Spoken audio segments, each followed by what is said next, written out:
로마서 5장 1절부터 11절 말씀 제가 봉독합니다.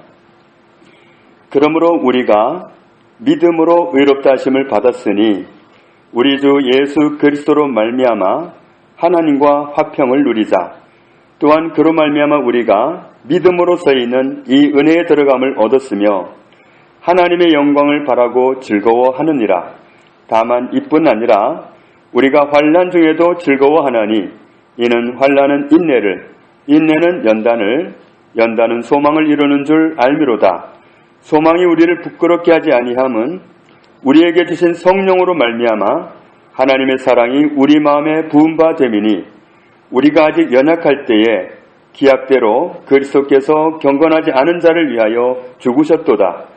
의인을 위하여 죽는 자가 쉽지 않고 선인을 위하여 용감히 죽는 자가 혹 있거니와 우리가 아직 죄인 되었을 때에 그리스도께서 우리를 위하여 죽으심으로 하나님께서 우리에 대한 자기의 사랑을 확증하셨느니라.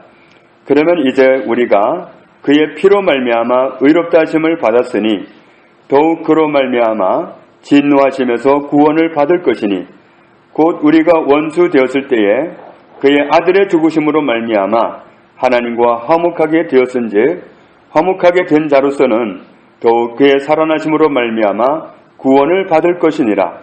그뿐 아니라 이제 우리로 화목하게 하신 우리 주 예수 그리스도로 말미암아 하나님 안에서 또한 즐거워하느니라.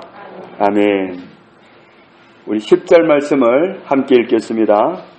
곧 우리가 원수 되었을 때에 그의 아들의 죽으심으로 말미암아 하나님과 화목하게 되었은즉 화목하게 된 자로서는 더욱 그의 살아나심으로 말미암아 구원을 받을 것이니라.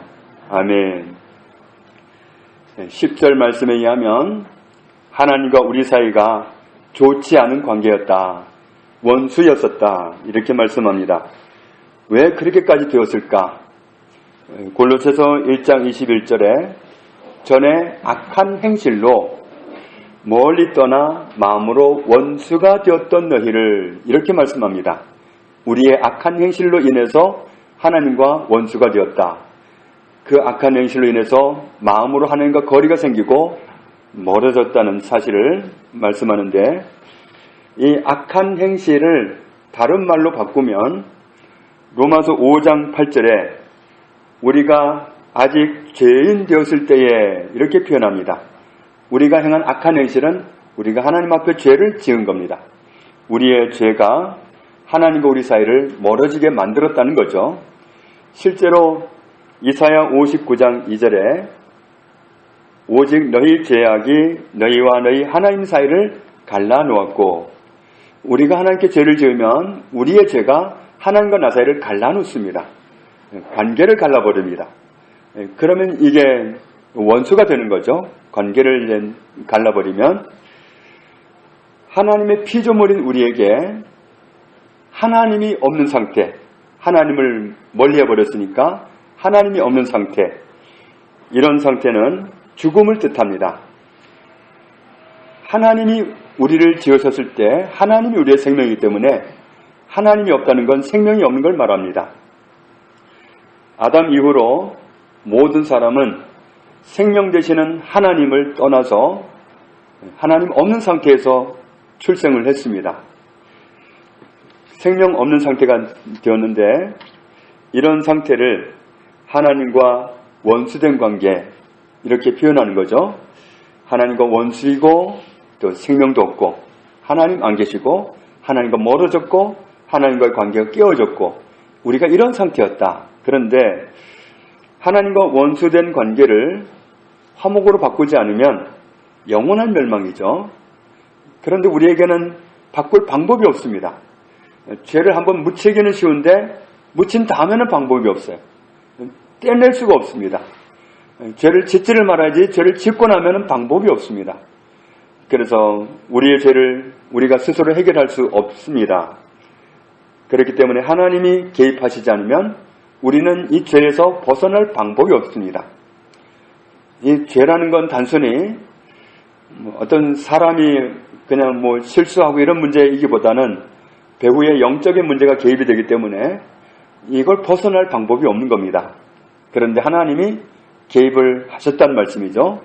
에베소서 2장 1절에 그는 허물과 죄로 죽었던 너희를 어떻게 하셨다고 그랬죠?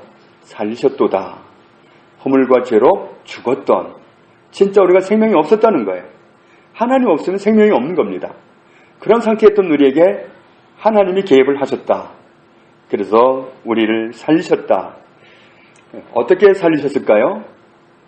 원수였던 우리와 하나님의 사이가 화목관계로 바꾸어졌다는 말씀인데 어떻게 하나님과 화목하게 되었는가? 10절 말씀에 하나님의 아들이 대신 죽으셨다. 로마서 6장 23절에 죄의 삭은 사망. 우리는 죄를 졌기 때문에 사망입니다. 우리를 살리기 위해서 하나님의 아들이 오셨고 하나님의 아들이 대신 사망. 우리를 살리기 위해서 하나님의 아들이 오셔서 대신 사망. 그 방법으로 우리를 살리신 겁니다. 그리고 하나님의 아들의 죽으심으로 말미암아 하나님과 나와의 관계가 어떻게 됐다고 그랬죠? 화목하게 되었은즉, 화목하게 되었다. 하나님의 아들이 내 죄를 위해서 죽으셨기 때문에, 내 죄를 담당하고 내 죄를 위해서 희생당하셨기 때문에 우리의 죄가 옮겨갔습니다. 예수님에게 옮겨가가지고 우리에겐 없는 상태가 되어버렸습니다. 예수님은 우리 죄를 가지고 가셔서 우리 죄를 위해 죽으셨습니다. 그 바람에 우리는 하나님 앞에서 죄 없는 상태가 되고 말았습니다.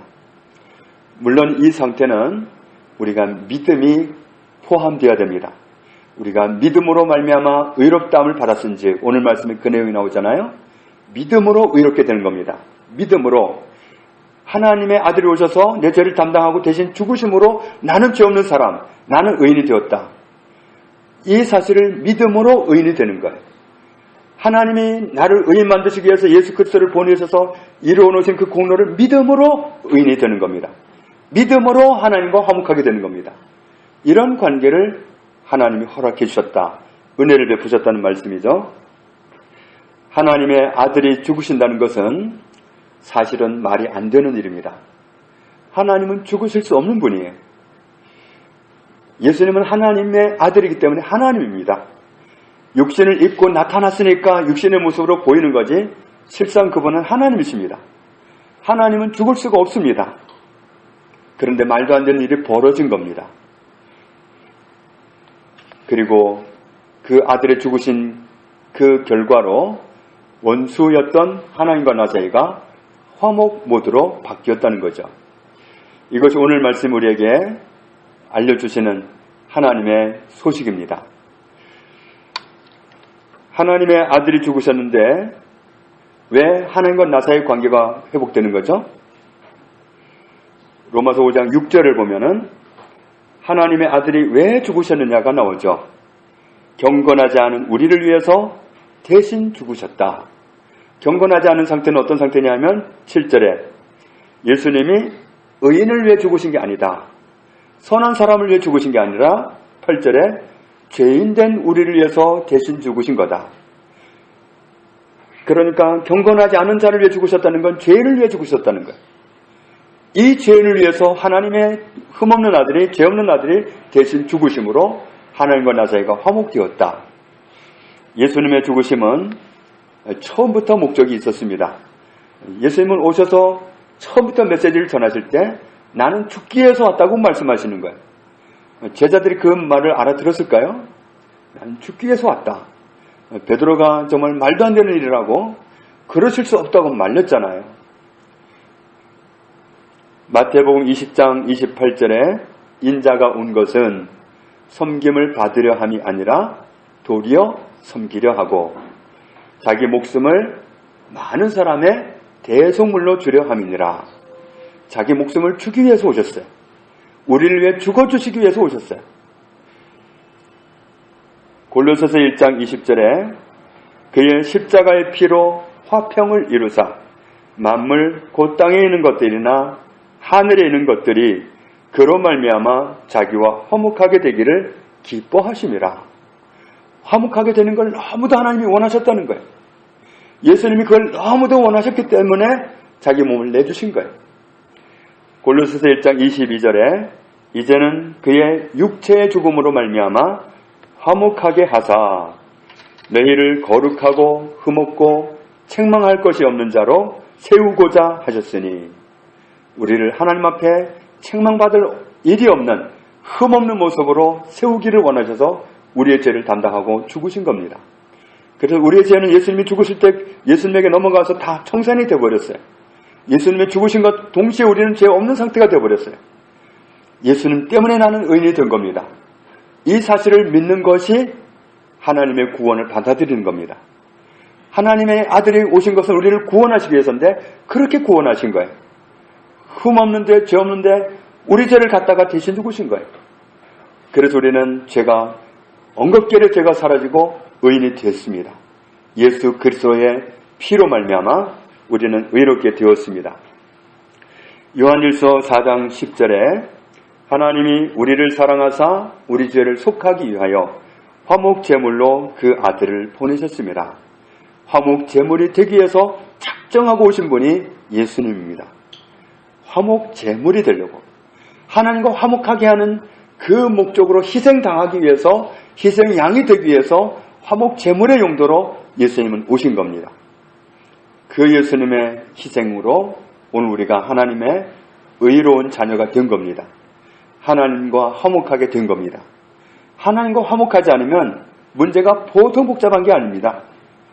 성공해도 지옥입니다. 권세 최고로 얻어도 지옥입니다. 돈을 최고로 많이 벌어도 지옥입니다. 무엇 가지고도 막을 수 없는 게 멸망입니다. 그런데 하나님의 아들이 오셔서 우리를 거기에서 해방시켜 주신 거예요. 그것도 수치스러운 죽음, 대신 죽으심을 통해서 우리를 그 수치와 죄에서 해방시켜 주신 거예요. 로마서 5장 10절을 다시 같이 읽어보겠습니다. 곧 우리가 원수 되었을 때에 그의 아들의 죽으심으로 말미암아 하나님과 화목하게 되었은즉 화목하게 된 자로서는 더욱 그의 살아나심으로 말미암아 구원을 받을 것이니라. 아멘. 우리가 원수였는데 하나님의 아들의 죽으심으로 말미암아 하나님과 화목하게 어떻게 됐다고요? 되었은즉 지나갔습니다. 이미 되었습니다. 화목하게 되었습니다. 나와 하나님 사이에는 문제가 없습니다. 화목합니다. 언제든지 달려나갈 수 있습니다. 예수님 때문에.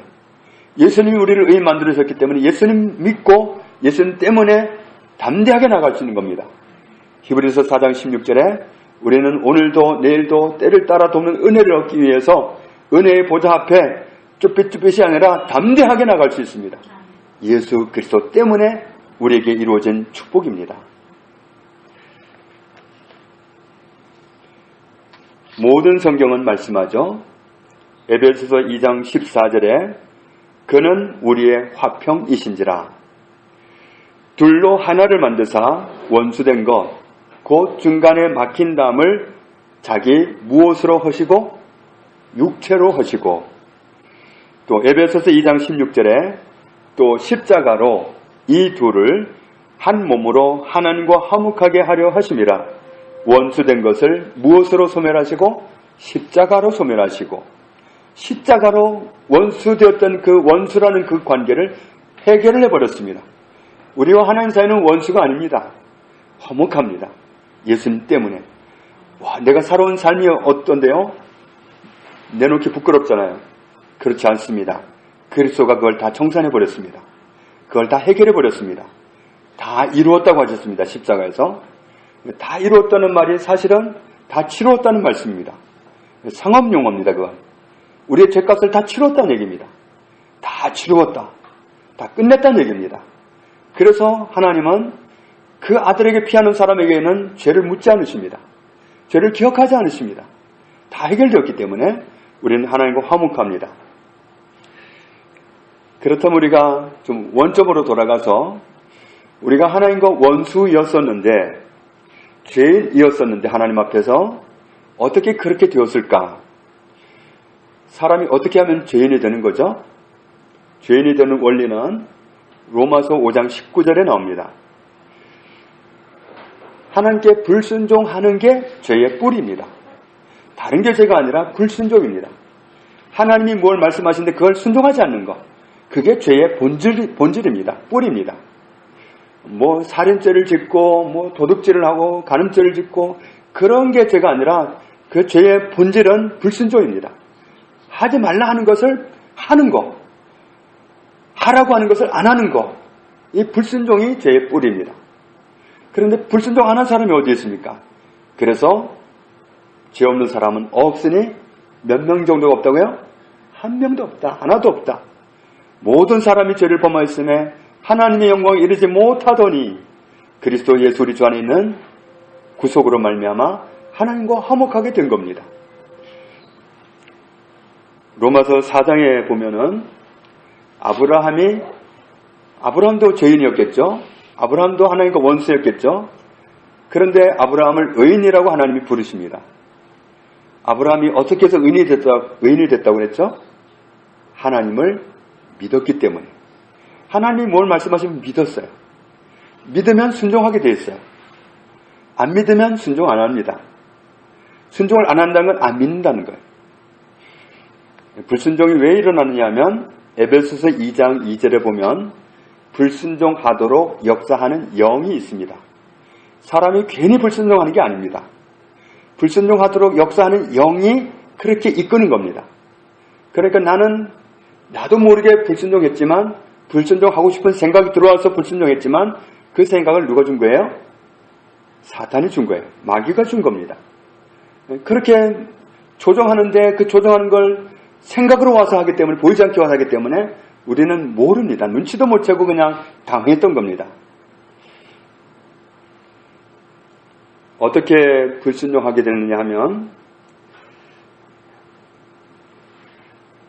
하나님과의 관계를 파괴하고 하나님과 불화하게 하고 또 사람과 사람 사이가 나누어지게 하고 갈라서게 하고 여기에는 누가 역사하느냐 하면 이간하는 영이 역사합니다.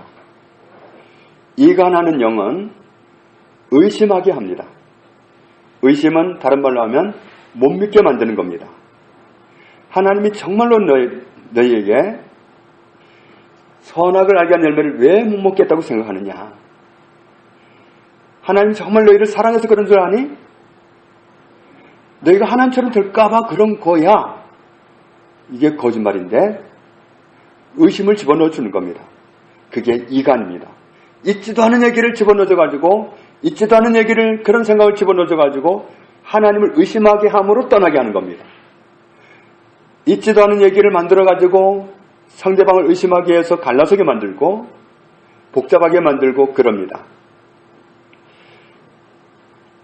어떤 목사님이 다른 교회에서 집회를 해달라고 그래가지고 약속을 해놓고 기도를 하고 있었습니다. 그래서 기도하고 이제 갈 날이 다가오는데 어느 날 꿈을 꿨는데 희한한 꿈을 꿨어요.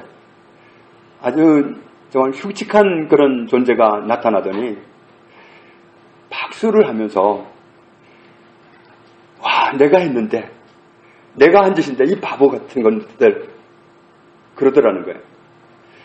이번에 꿈을 꾸면서 이게 뭔가 도대체 그랬다는 거예요. 내가 했는데 내가 한 짓인데 이 바보 같은 것들 그러더라는 거예요. 그래서 그 교회 가가지고 이제 집회를 시작하면서 자기가 그런 꿈을 꾸었느라고 이야기를 했대요. 그런데 나중에 그 설교를 통해서 그 교회가 문제가 해결이 됐는데 그동안 이 교회가 두 표로 나누어져 가지고 복잡했었대요. 서로 싸움박질을 하고 그냥 난리였는데 그날 그 꿈에 나는 이런 꿈을 꾸었다고 얘기하는 걸 듣고는 모두가 깨달은 거예요. 우리가 서로 이렇게 막 나누어지고 이간하고 싸우고 하는 이런 일들이 이간하는 영이 역사에서 그랬구나. 사탄이 이런 생각들을 집어넣어가지고 싸우게 만들었구나. 그래가지고 그날 싸움을 멈추게 됐다는 거예요. 그러니까 모든 나누어지고 대립하고 그런 현장에 이간하는 영이 역사하는 거예요. 하나님과 우리 사이가 나누어진 것도 이간하는 영이 역사한 거예요. 의심하게 하고 없는 얘기를 해줘가지고 의심하게 하고 못 믿게 하고 떠나게 만든 거예요. 로마서 4장에 보면 아브라함이 의인이 된 것은 하나님을 믿었기 때문에 의인으로 인정받았습니다. 믿으면 순종합니다. 의심하면 순종 못합니다. 이간하는 영은 의심을 집어넣어줘서 사람과 사람을 나누고 하나님과 나를 나누어버립니다. 이런 영은 우리에게 얼마든지 역사할 수 있습니다. 집안에서도 역사할 수 있고 교회에서도 역사할 수 있고 모든 관계 속에 역사할 수 있고 심지어 하나님과 나 사이에도 역사할 수 있습니다. 하나님을 오해하게 만드는 거예요. 하나님은 전혀 그런 분이 아닌데 오해하게 만들어요. 예를 들면 하나님이 정말 나에게 어떤 감정을 가지고 나쁜 사람을 만나서 결혼해서 살도록 그렇게 했다. 이건 완전히 각본입니다. 이건 있지도 않은 소설입니다. 사단은 그런 말도 안 되는 생각을 집어넣어가지고 하나님을 섭섭하게 생각하게 하고 또 어떤 기도 응답 안 되는 걸 가지고 하나님을 원망하게 하고 정말 있지도 않은 일입니다. 하나님은 우리의 모든 기도를 들으시고 우리를 선한 길로 이끌기를 작정하신 분입니다. 하나님의 성품 자체가 누구를 골탕 먹이고 정말 못된 일이 일어나게 하고 그럴 수 있는 분이 아닙니다. 이 모든 것은 사탄이 하는 일이지 하나님은 그럴 수 있는 분이 아닙니다. 욥이라는 사람도 감당 못할 시험을 만났잖아요. 모든 가족이 다 자녀들이 다 죽임을 당하고 모든 재산을 다 잃어버리고 완전히 망해버렸습니다. 그 부유한 사람이 2차로 또 무너졌죠. 몸이 무너졌습니다. 이제는 정말 살아갈 수 있을까 싶을 정도로 생명의 위협까지도 왔습니다. 그때 속삭거리는 게 뭐예요? 하나님이 너를 이렇게 만들지 않았냐. 욥이 그 오는 생각에 속아가지고 자기를 정말 변명한답시고 하나님이 글쎄 나는 하나님 잘 섬기려고 했는데 하나님 나를 이렇게 만들어버리셨어. 이런 말을 하고 말았잖아요. 나중에 하나님 앞에 섰을 때 그거 어떻게 했습니까? 알지 못한 말을 마구 짓거린 자가 누구입니까? 이 죄인을 용서해 주십시오. 하나님 앞에 서보니까 하나님 그런 분이 아니란 말이에요. 속아왔던 거예요. 그러니까 얼마든지 속이는 게 사탄입니다.